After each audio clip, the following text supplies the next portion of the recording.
there are things that aren't to be talked about in many families and in many households. And the attitude that reigns in households like that is that if we just pretend that the terrible thing doesn't exist, that it will go away. And that's a form of willful blindness.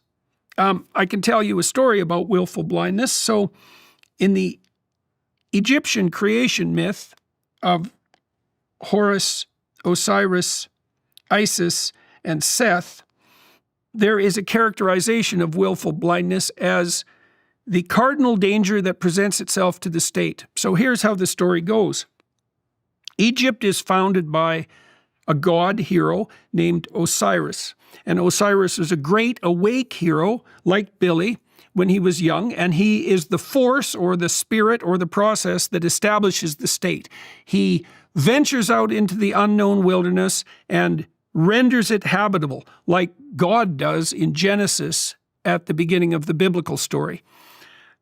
Now, Osiris establishes the state and becomes the ruler god of Egypt, but he has a brother named Seth, and Seth becomes Satan through the Egyptian Coptic Christians as the centuries progress. And Seth is the dragon-like force, you might say, that always emerges to threaten the state. And Seth wants to overthrow Osiris so that he can become a ruler. And Osiris is willfully blind. And so he turns a blind eye to the machinations of his evil brother and in consequence is overthrown by Seth. And so why is that relevant?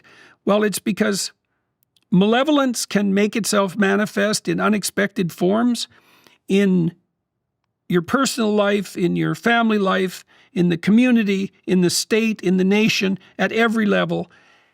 But the proclivity to turn a blind eye to the emergence of what's unknown and malevolent is part of the causal pathway to the devastation of the stable and productive state.